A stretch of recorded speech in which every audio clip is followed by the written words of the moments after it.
নমস্কাৰ সকলোলৈ আৰু পুনৰবাৰ মই স্বাগতম জনাইছো এটা নতুন ভিডিঅ'ৰ কাৰণে আৰু ইয়াত মই কি বনাইছো আপোনালোকে দেখিছে ধুনিয়া হৈ লাগিছে নে বাৰু এইটো কেনেকৈ বনাইছো বলকচোন আমি ভিডিঅ'টো আৰম্ভ কৰো এটা পাত্ৰত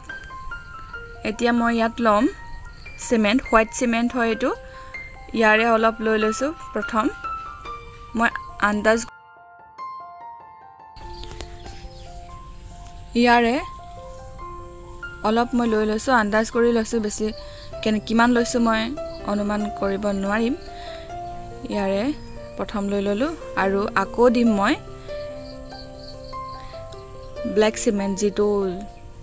সাধাৰণ ব্যৱহাৰ হয় তেনেকুৱা সিমেন্ট মই আধা বাটি লৈছো এয়া আৰু এইখিনি পানী দি মিক্স কৰি লম এতিয়া এয়া এনেকৈ মিক্স কৰি লম আৰু এতিয়া এখন হ্যান্ড গ্লোভ দেখিছে নহয় এটো ফাৰ্মাসিতে কিনিবলৈ পায় তেনেকুৱা এখন লৈছো মই আৰু এইখন এটা পাত্ৰত সুমাই লৈছো যাতে সিমেন্টটো ইয়াত ভৰাই লবলৈ সহজ হয় এনেদৰে কৰি লৈছো দেখিছে আৰু এতিয়া এই সিমেন্ট খিনি এই হ্যান্ড গ্লোভটোত সুমুৱাই লম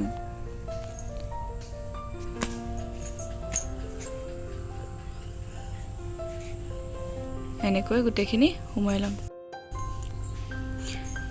এনেকৈ সুমুৱাই ললো আৰু এইটো সুমুৱাই ৰেডি হল এতিয়া এটা সাইডত মই ৰাখি থম এখিনি আৰু নেক্সট মই আকৌ অলপ সিমেন্ট দি বলটোৰ কাৰণে মই তৈয়াৰ কৰিছো এটা বেলুন লৈছো ফুলাই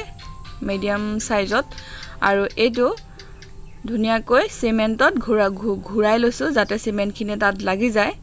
আৰু যদি নালাগে আকৌ এনেকে এটা লাঠিৰ সহায়ত বা নিজ হাতেৰে তাত লগাই দিব পাৰে এনেদৰে মই এনেকৈ লগাই ললো লগাই লৈ 10 ঘণ্টা শুকাবলৈ ৰাখি থম 10 বা 12 ঘণ্টা শুকাবৰ কাৰণে ৰাখি থম আৰু এইখিনি মই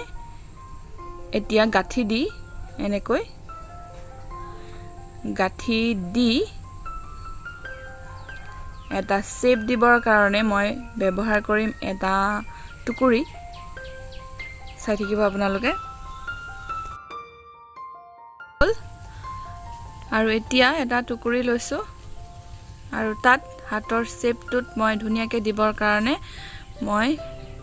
খুন্দুনা এটা লৈছো খুন্দুনাটোত মই বালি দি লৈছো দেখিছে আপোনালোকে আৰু এনেকৈ দি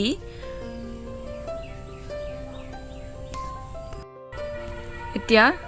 ভালকৈ যেহেতু বহা নাই গতিকে মই এখন কাপোৰৰ সহায় ললো কাপোৰখন ভালকৈ মেৰিয়াই আৰু এটা ঘুটুঙাৰ শেপ দিবৰ কাৰণে মই বহাই দিছো গধুৰ এটা বস্তু দি আপোনালোকে যিকোনো দিব পাৰে মই খুন্দুনাত দি লৈছো আৰু লগতে যাতে উলাই নাহে খুন্দুনাটো গতিকে মই আৰু এখন কাপোৰ এনেকৈ মেৰিয়াই দি ললো এইখিনিও ৰাখি থম মই 10-12 ঘণ্টা টান হোৱালৈকে আৰু আগত মই যেহেতু বনাই ৰাখিছিলো হেইটো মই এতিয়া দেখুৱাম এটো মই কালিয়ে বনাই ৰখা আৰু এটো মই ফুটাই লৈছো এটা পিনৰ সহায়েৰে যাতে বেলুনটো পামখিনি উলাই যায় মানে বায়ুটো উলাই যায় আৰু ধুনিয়াকৈ বলটো বনি থাকে এয়া সব ধুনিয়াকৈ উলাই আহিছে হয়নে যদি কোনোবাই ইচ্ছা কৰে যদি ভাল লাগে ঘৰতে এবাৰ বনাই চাব পাৰে একেবাৰে সহজ ইমান টান কাম নহয় আৰু এয়া সব কিমান সুন্দৰকৈ এটা বল বনি গল এয়া যদি বিচাৰে ইয়াত কিয় সৰু কৰিও লব পাৰে মই এনেকৈ ললো আৰু ইয়াত ৰং দিবৰ কাৰণে মই ব্যৱহাৰ কৰিছো ফেব্ৰিক আৰু এটো দেখিছে গোল্ডেন কালাৰ হয় এটো বালি হয় মানে লিকুইড নহয় ড্ৰাই হয় আৰু এইখিনি মই হাতেৰে এনেকৈ সকলোখিনিতে মই লগাই দিম অলপ কৈ এনেকৈ ভিডিঅ'টো শেষলৈকে চাই থাকিব আৰু কেনেকুৱা পালে শেষত জনাবলৈ নাপাহৰিব আৰু লগতে যদি ভাল লাগে লাইক কৰি দিব এয়া আৰু ইয়াত মই অলপ পানী দি দিছিলোঁ শুকাই থকাৰ কাৰণে পানী দিলে যিহেতু অলপ ভাল একেবাৰে জেপজেপিয়াকেও দিব নালাগে এয়া কালাৰ কৰা হৈ গ'ল আৰু যিখন হাত দেখুৱাইছিলোঁ আৰু এইটো শেপ লয় মই এইখনো আগতে বনাই ৰাখিছিলোঁ গতিকে এয়া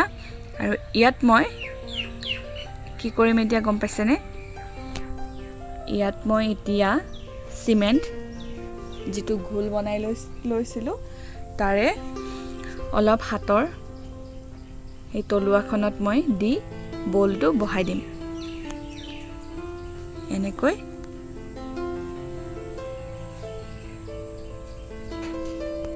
এনেকৈ গোটেইখিনি দি ললো দি লোৱাৰ পিছত মই বলটো সেই ঠাইত বহাই দিম যিখিনি সিমেন্ট আছিল কাৰণ লাগি ধৰিব লাগিব নহয় জানো যদি লাগি না যায় বলটো খহি পৰিব পাৰে গতিকে এনেকৈ বহাই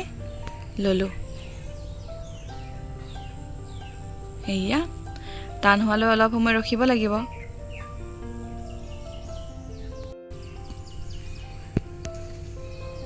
এয়া সব মই এতিয়া অকনমান সেই সিমেন্টৰ ঘোলখিনি আকৌ এবাৰ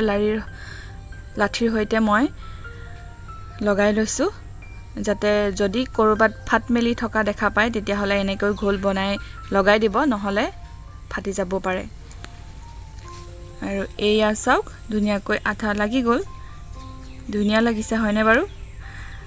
মই কিন্তু ধুনিয়া দেখিছো দেই নিজেই আৰু ইয়াৰ পিছত মই ভিতৰখিনিও মই এটা সেই কালাৰটো দি ললো গোল্ডেনৰ যেটো চিকমিকনি আছিল সেইখিনি দি ললো দি লোৱাৰ পিছত মই এতিয়া এটা পটি হয় এটো দোকানত কিনিবলৈ পাই এইডাল মই লগাই লম সিমেন্টেৰে লগত মই দেখিছে সিমেন্ট এনেকৈ লগাই দিছো যাতে এৰি না যায় ইয়াৰ উপৰি ফেব্ৰিকলো লগাই লব পাৰে আঠাৰ কাৰণে এনেকৈ যেতিয়া লগাই হৈ যাব তেতিয়া এয়া সব টান হোৱালৈ হৈ গৈছে আৰু ইয়াৰ পিছত মই ব্যৱহাৰ কৰিছো এখিনি উল মই কলা উল লৈছো আৰু এইখিনি যেনেকুৱাকে শেপ দিব বিচাৰে তেনেকুৱাকে দিব পাৰে মই সাধাৰণতে এনেকৈ লৈ ললো ইয়াৰ লগত আপোনালোকে ফেব্ৰিকল লগাই লব পাৰে টান হবৰ কাৰণে আৰু নহলেও কোনো কথা নাই আৰু এইখিনি এনেকুৱা কৰি মই তাৰ ভিতৰত সুমুৱাই দিছো এনেকৈ দেখিছেনে এয়া এতিয়া মই ইয়াত দি দিম সৰু সৰু দুজনী চৰাই এইবিলাক কিনিবলৈ পায়ে থাকে আৰু এই দুজনী চৰাই মই ইয়াত লগাই দিম চৰাই কিজনীটো মই যিকিডাল তাৰ থাকে ঠেঙৰ কাৰণে ঠেং সেই কিডালত মই অকনমান সিমেন্ট লগাই দিছো আৰু লগাই পেনি ইয়াত বহাই দিলো এনেকৈ আৰু দ্বিতীয়জনীও মই এনেকৈ লগাই দিম